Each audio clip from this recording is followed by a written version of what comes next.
Dá pra acreditar que uma história em quadrinhos lá de 1963 se transformaria em um sucesso tão grande como foi da personagem Ruby? E no vídeo de hoje a gente vai relembrar um pouquinho sobre essa história e as suas adaptações ao longo do tempo. E é claro, fazer aquela análise básica da versão de 2020 que recentemente foi disponibilizada pela plataforma de streaming da Globoplay.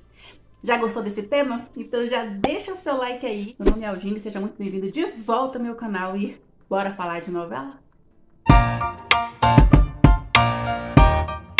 Esse vídeo é basicamente um teste que eu estou fazendo e se vocês gostarem desse formato de vídeo e quiserem que eu fale, né, de outra versão, de outro remake, é só vocês comentarem aqui embaixo qual é a história da novela que você está querendo ver aqui no canal.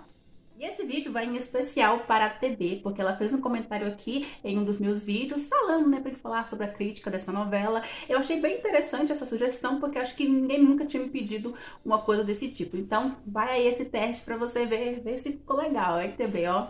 Beijão pra você. A história dessa personagem Ruby começou lá em 1963, quando a escritora, quer dizer, ela não era só escritora, né, gente? Ela era escritora, roteirista, quadrinista, cartunista, ela era tudo. Quando ela fez, né, esse cartoon da novela Ruby, e ela publicou. E foi o maior sucesso naquela época, tanto que vieram muitas outras adaptações referentes à história da Descarada. A Yolanda Vargas Ducci era reconhecida lá no México como a rainha dos quadrinhos, ou historietas, como era conhecido também lá no México. Em seu currículo contava com mais de 60 contos e eram histórias assim inesquecíveis. Só que essa história da personagem Ruby foi uma coisa que rendeu a rede até hoje, né, gente? Porque foi uma coisa muito diferente. É claro que ela já estava acostumada com os seus contos românticos. Só que nesse caso, a Ruby, gente, era totalmente diferente, porque a protagonista, ao mesmo tempo que ela era protagonista, ela também era vilã. Ou seja, ela era uma anti-heroína. Foi a primeira vez que as pessoas viram isso. Pessoas que já estão acostumadas com aqueles contos tradicionais, né, o romance básico, quando viu isso, quando se deu conta, quando se deparou com essa personagem que você não sabia se você torcia ou se você odiava ela, foi uma coisa assim, foi um boom naquela época. Yolanda escrevia a história da Ruby para uma revista chamada Lágrimas, Risas e Amor. Então, gente, eu tentei achar alguma coisa referente a isso, né, dos quadrinhos e tudo mais, mas eu não consegui, só consegui achar a capa. Se alguém conseguir achar alguma coisa aí na internet que dê pra gente ler como é que eram as revistas e tudo mais, né, aquele contato visual por dentro, comenta aqui embaixo, porque eu não consegui achar. E o sucesso dessa personagem foi tão grande que dos quadrinhos ela foi pra televisão. Lá em 1968, lá no México, fazia a primeira novela Ruby, com a nossa lindíssima Dafne Kano. Que mulher linda! Eu acho assim que em aspectos de beleza, a Bárbara Mori e a Dafne Kano, elas estão assim, ó. Yolanda Vargas ficou bastante contente com o sucesso que foi, né, com a recepção que teve a novela Ruby. E pouco tempo depois, a gente já poderia ver a Ruby nas telas de cinema. Isso, gente, a Ruby foi pro cinema também. Só que dessa vez, quem, né, encarnou a Descarada foi a atriz Eran Eori. Vocês conhecem ela? É claro que vocês conhecem. Ela ficou muito conhecida aqui no Brasil pela novela Maria do Bairro, onde ela interpretava a Vitória. Lembrou aí? Talvez você não saiba, mas lá na década de 80 houve uma tentativa de fazer uma nova versão da novela Ruby. Só que não houve acordo entre a Televisa e entre a Yolanda e acabou que não, né? E em 2004, a Televisa conseguiu os direitos autorais para conseguir fazer o remake dessa trama e só 5 anos depois que a Yolanda Vargas já tinha falecido.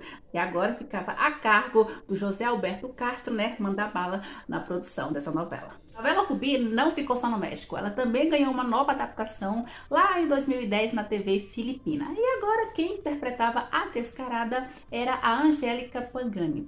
Uma coisa que eu acho muito engraçada dessa versão filipina é que quando eu fui ver quem eram os personagens, né, quem é que fazia a Ruby, o Alessandro, o Heitor, quando eu fui ver o personagem que fazia o Heitor, eu me lembrei dos doramas que eu assisto, gente, porque eu achei tão fofinho, parecia, né, muito engraçadinho. Uma coisa muito interessante da novela Ruby de 1968 é o fato que o Antônio Medellín era quem interpretava o Alessandro naquela época, gente. Vocês conhecem o Antônio Medellín, né? Ele vivia o Inácio, que era o pai do Alessandro, da versão Rubi de 2004. Não é uma coisa muito interessante? Pro Antônio Medellín deve ter sido uma coisa muito interessante relembrar aquela história que há muitos anos atrás ele era um mocinho. Talvez você não saiba, mas na versão original dessa novela, a Rubi morre no final, gente. Vocês conhecem, né, que nas outras versões ela fica desfigurada, fica sem uma perna, mas imagina se nessas versões atuais ela morresse. Outra curiosidade envolve o filme de 1970. Naquela época, os críticos eles caíram em cima da Irã Eori, porque eles não consideravam ela muito sexy pra viver a descarada, gente. Pensa, eles falavam assim, ela é bonita, mas ela não tem desenvoltura, ela não tem malícia igual a Fanny Cannon. Ou seja, olha, a comparação já vem desde muito tempo. Mas eu acho assim, eu achei as duas, né, tanto a Irã quanto a Fanny muito lindas, gente. E gostei das interpretações do pouco que eu consegui ver aqui no YouTube. Mas se os críticos falaram, né, vou fazer o quê? Outro detalhe interessante é que na versão original, a Maribel, você sabe que ela tinha uma deficiência na perna, né? Que ela era manca. Só que na versão original, eles justificavam esse problema que ela tinha por conta de uma poliomielite que, né, ocasionou nela. Já na versão mais conhecida por vocês, de 2004 e por aí vai, a Maribel, ela sofreu um acidente, né, com o pai e com a mãe dela, tanto que nesse acidente a mãe dela morreu e ela ficou com essa deficiência na perna. Outra coisa interessante nas adaptações de uma novela, quando ela vai para outro país, no caso aqui no Brasil, é com relação aos nomes. Você já sabe, né? A novela baixou aqui no Brasil, o SBT acaba fazendo alterações em alguns nomes. Na novela Rubi não foi diferente, tanto que o Heitor, que a gente conhece, né, lá no México era conhecido como Héctor. Tinha o Alejandro, e aqui ficou Alessandro. Tinha a Pancha, que aqui no Brasil virou Magda, que vocês conhecem, né? A Magda era a nana da Maribel. Também tínhamos a Refúgio, né, lá no México, e aqui no Brasil virou Rosário. Também tínhamos o Loreto, que aqui no Brasil virou Toledo, entre outros personagens. Confesso que eu gostei muito da adaptação que eles fizeram nos nomes. Acho que combinou bastante, ficou muito legal. Outro dado interessante com a versão da Rubi de 2004 foram as atrizes que fizeram testes para viver a descarada, gente. Tinha nomes na lista como a Jaqueline para Camões, porque ela também tentou, né, o papel da Rubi. Tinha a Araceli Arambula, tinha a Anaí, tinha até a Sabine Mussier, gente, que é tão conhecida pelas vilãs querendo ser a descarada. Mas você já sabe, né? Ficou com a lindíssima da Bárbara Mori. Um dado triste agora é que duas das Rubis já são falecidas. A primeira foi a Fanny Cannon, lá em 1983. Ela faleceu com 39 anos, gente, de um acidente de avião. O avião dela se chocou com outro avião que estava na pista de pouso. Muito triste. E a Irã Eori, né, que fez a Rubi de 1970, se foi em 2002, aos 64 anos de idade, devido a uma embolia e uma hemorragia cerebral. Muito triste. Você sabia que o Mané de la Parra é neto da Yolanda Vargas Dutcher? Vocês lembram do Mané de la Parra, né? Ele ficou conhecido aqui no Brasil por viver o Inácio, que era um dos filhos da Regina na novela Lágrimas de Amor. Rubi foi a primeira novela mexicana onde a protagonista também era vilã. Um marco. Outro detalhe interessante é que a novela Rubi de 2004 foi a novela mais vista lá no México naquele ano. Agora a gente vai falar um pouquinho sobre a adaptação de 2020. Nessa adaptação, quem foi a descarada? A Camila Sodi. Quem é Camila Sodi? A sobrinha da Thalia. E quem é Thalia? A mais amada pelas trilogias da Maria. Essa minissérie produzida em 2020 contava apenas com 25 capítulos, porque essa era a intenção do Fábrica de Sonhos. Eles iam reviver, né, fazer remake de tramas, né, de novelas que fizeram sucesso no passado, iam colocar uma nova adaptação, só que bem curtinho. E um dos títulos que ganhou um remake bem atualizado foi a novela Rubi. Na época, ela foi exibida pela Univision, que é uma televisão americana que exibe, né, conteúdos de língua espanhola. A gente sabe que em toda adaptação eles fazem algumas coisinhas diferentes, mas eles sempre mantêm a essência da história, que nesse caso é a da garota bonita, da garota ambiciosa, que ela ia usar sua beleza para subir de vida. Uma das adaptações que ficou muito assim diferente da história original foi a Filipina, porque para vocês terem uma ideia,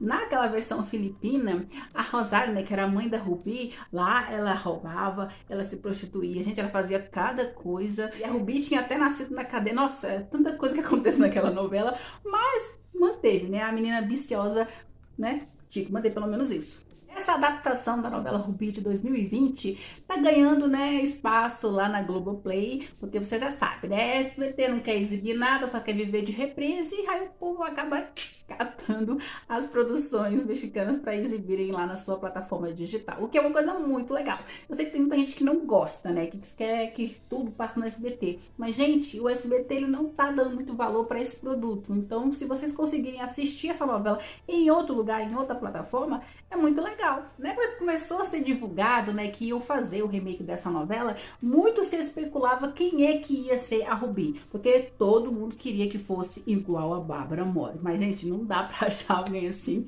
tão assim, hermosa que nem a Bárbara. Acabou, né, quem ficou com o papel foi a Camila Sodi, e olha que na época dos testes e tudo mais, a Camila quase não ia fazer essa série, nessa minissérie, porque na época ela tava com medo das comparações que iam fazer entre ela e a Bárbara Amorim, então ela achava que não ia dar conta de fazer, quase que ela desiste, mas ela não desistiu porque, né, em uma das reuniões lá com os produtores da novela, deixaram bem claro que essa nova Rubi, né, que essa nova roupagem que iam dar para essa novela, não ia ser aquela mesma de 2004, que naquela versão parecia que a Rubi era inalcançável. Nessa não, é uma Rubi assim, mais pé no chão. Porque na época que eu vi sobre esse assunto, e também a divulgação dos capítulos foi lá em um grupo do Facebook chamado Febre Latina. Vocês que gostam de conteúdo de língua espanhola devem conhecer esse grupo, devem gostar muito. Tem muito conteúdo legal lá.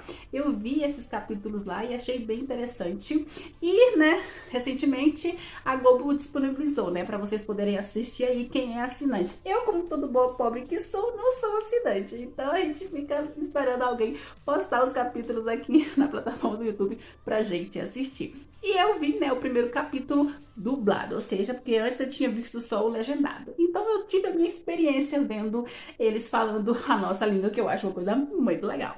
Quando a gente vai assistir, a gente já vê um monte de comentário do povo detonando isso, detonando aquilo, detonando até a dublagem. Ok, eu acho que nesse caso eu não achei assim tão legal eles terem utilizado a mesma dublagem de 2004. Quer dizer, não para todos os personagens, mas pelo menos boa parte deles, né, os principaizinhos, estavam lá com as vozes de 2004. Eu não achei isso muito interessante, mas como estava dublado, eu gostei. Pra mim tá super válido. Outra coisa que eu curti foi a abertura. Muita gente não gostava também da abertura, achava ela simplista demais, mas eu curti, eu gostei muito. E a Camila só de lá cantando, gente. Eu tava até já ficando possuída pela música dela. Aquele empada. Eu tava praticamente cantando aqui em casa. Gostei muito, né, dessa abertura, gostei muito da música cantada, achei muito interessante. Agora falando um pouquinho sobre as interpretações dos personagens, vamos nos basear que eles fizeram esse remake em cima do remake de 2004, né? Então se você for voltar lá atrás e você assistir a novela Rubi, naquela época muita gente detonava as atuações, não gostavam, né? Falavam mal do Alessandro, falavam mal, quer dizer, Alessandro não, do Eduardo Santamarina, falavam mal do Sebastião Rulli, falavam mal da Jaqueline, falava mal de todo mundo, né? Mas eu gostei muito das atuações de 2004. Isso porque você tem muita gente que fala mal da interpretação do Sebastião naquela novela, mas é porque eles não viram Alegrifes e Rapujo, a interpretação dele lá. Gente, foi muito mediana, foi quase beirando a ruim. Foi assim, não foi muito legal não, viu? E olha que eu gosto muito desse ator. Mas, na novela Rubi, eu curti bastante a atuação dele. Dava pra ver quando ele tava possuído. Menino, quando ele tava possuído, Jesus toma conta. Eu gostava bastante da interpretação dele. Na verdade, eu gostava bastante da interpretação de todo mundo. Eu acho que todo mundo soube dar, né, soube dosar bem o seu personagem, defender bem o seu personagem. Eu já tinha visto essa minissérie, só que no idioma original deles, e agora eu estou vendo ela dublada, né? E eu vou continuar assistindo ela dublada, porque a dublada dá uma outra sensação. Talvez eu veja a Camila Sodi atuando de um outro jeito, porque assim, como atriz, eu tenho que falar pra vocês que eu não curto muito a atuação da Camila. Acho ela assim um pouco crua. Eu olho que ela já tem tempo na televisão, mas não sei, a interpretação dela ainda não me convenceu, né? O nível de interpretação dela. Mas, comparado às outras novelas que eu já assisti dela aqui no YouTube, eu posso dizer que ela deu uma melhorada, gente. Eu gostei do tom que ela deu pra essa Rubi, porque assim, todo mundo queria a Rubi sensual, toda gostosona, que só que aquele olhar ela impactava. E a Camila Sodi, ela não tem isso, né, gente? Infelizmente. Mas ela pode fazer as suas maldades, as suas vilanices de outra maneira, né? Atingir aquela pessoa de outra maneira, sem precisar necessariamente usar e abusar do corpo, né, da beleza dela. E uma coisa que eu achei muito interessante nesse primeiro capítulo dublado que eu assisti é que teve aquela sensação que estavam tentando humanizar a Ruby. Eu gostei muito das cenas dela, né, que ela fazia com a sobrinha dela. Achei muito fofinho.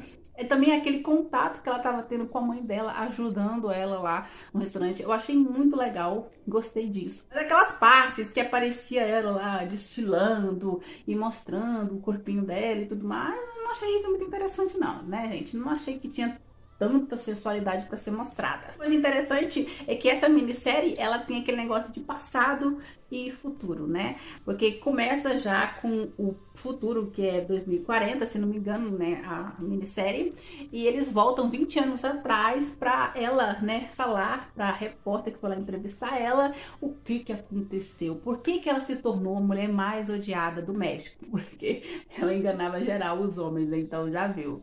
Claro que em questão da maquiagem, porque era pra dar uma impressão que ela tava um pouco mais velha, eu não achei que ela tava tanto assim mais velha não, sabe? Achei que pecaram um pouco na maquiagem. É claro que deram um tom mais sombrio pra ela, né? Tanto na maquiagem dela como no cabelo, na vestimenta dela. Mas se você vê em algumas cenas que aparecem nesse primeiro capítulo, o rostinho da Camila Sós parece que tá um pouquinho acabadinho, né, gente? Eu não sei se faltou alguma maquiagem, alguma coisa na hora lá, mas, né, interessante nessa nova versão é que a Maribel desta vez, porque nas outras versões ela era manca, mas ela tinha a perna dela ainda, ela só tinha uma certa dificuldade para se locomover. E nessa versão, né, nessa minissérie, ela não tem a perna dela. Eu achei muito interessante e uma cena muito assim forte de você assistir, ainda mais para quem, né, convive com esse tipo de deficiência. Então eu gostei muito da interpretação dela, né, vivendo, pelo menos até o momento, vivendo a Maribel. Eu acho uma história bastante interessante. Vale a pena você assistir. Só que você tem que assistir essa novela já pensando que é uma nova adaptação, uma nova história e tudo mais. Se você vai assistir essa nova roupagem achando que vai encontrar um monte de coisa da Ruby de 2004, você vai se decepcionar bastante. Você que tá aí reclamando que não gosta da dublagem, que não gosta da atriz, que não gosta da cena, que não gosta do personagem, que não gosta de nada, para de reclamar, gente. Pensa. É bem melhor vocês assistirem por esse stream do que ficar esperando pelo SBT. Porque se a gente for esperar pela boa vontade do SBT, olha só como é que a gente vai ficar. Viu como é que a gente vai ficar? Não é horrível? Então bora assistir, ó. Para de reclamar. E aí, você que tá me assistindo, tá aí acompanhando a nova Ruby que foi disponibilizada pela Globoplay? Então comenta aqui embaixo o que você tá achando até este momento. E é claro, até a próxima!